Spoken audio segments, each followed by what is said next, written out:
The first reading for this, the All Saints Sunday, is taken from the 25th chapter of Isaiah, beginning at the 6th verse. The reading. On this mountain the Lord of hosts will make for all the peoples a feast of rich food, a feast of well-aged wines, of rich food filled with marrow, of well-aged wines strained clear. And he will destroy on this mountain the shroud that is cast over all peoples, the sheet that is spread over all nations. He will swallow up death forever.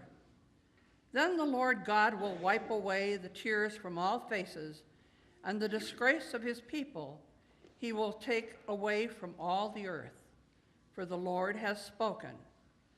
It will be said on that day, Lo, this is our God. We have waited for him so that he might save us. This is the Lord for whom we have waited. Let us be glad and rejoice in his salvation. Here ends the first reading. The psalm for today is Psalm 24, which we'll read responsively. The earth is the Lord's and all that is in it, the world and those who dwell therein.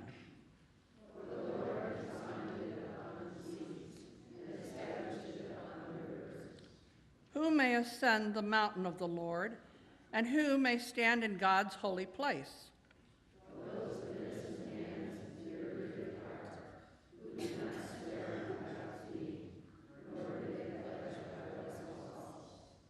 They shall receive blessing from the Lord and righteousness from the God of their salvation.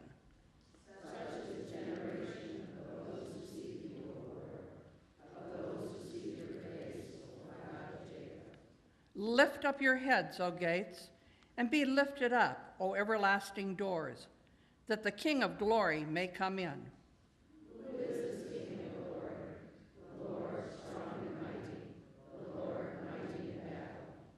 Lift up your heads, O gates, and be lifted up, O everlasting doors, and the King of glory may come in.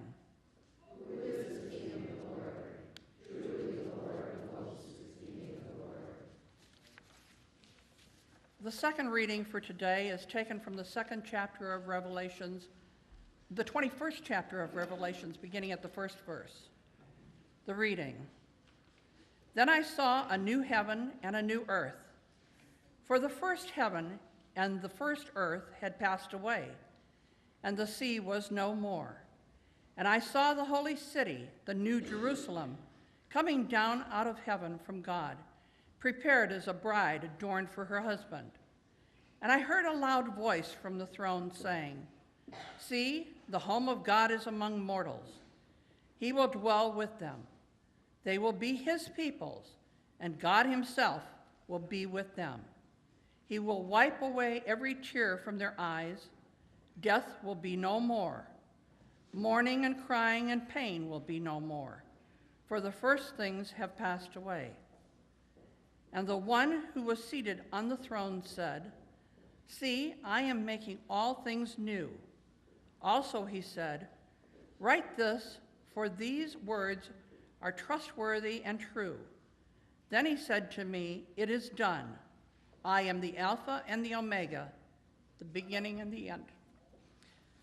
Here ends the reading. Please stand as you're able for the gospel.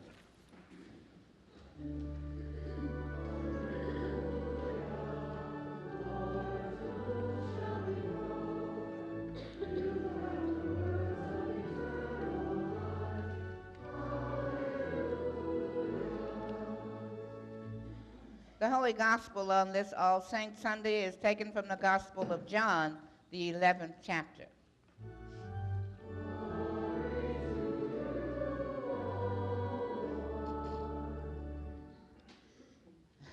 When Mary came where Jesus was and saw him, she knelt at his feet and said to him, Lord, if you had been here, my brother would not have died. When Jesus saw her weeping, and the Jews who came with her also weeping, he was greatly disturbed in spirit and deeply moved. He said, Where have you laid him? They said to him, Lord, come and see. Jesus began to weep. So the Jews said, "See how he loved him?" But some of them said, "Could not he who opened the eyes of the blind man have kept this man from dying?" Then Jesus, again greatly disturbed, came to the tomb. It was a cave, and a stone was lying against it. Jesus said, "Take away the stone." Martha, the sister of the dead man, said to him, "Lord, already there's a stench because he's been dead 4 days." Jesus said to her, "Did I not tell you that if you believed, you would see the glory of God?" So they took the stone away. And Jesus looked upward and said, "Father, I thank you for having heard me. I knew that you always hear me, but I have said this for the sake of the crowd standing here, so that they may believe that you sent me." When he had said this, he cried out in a loud voice, "Lazarus, come out!" The dead man came out, his hands and feet bound with strips of cloth, and his face wrapped in a cloth. Jesus said to them, "Unbind him and let him go." This is the gospel of the Lord.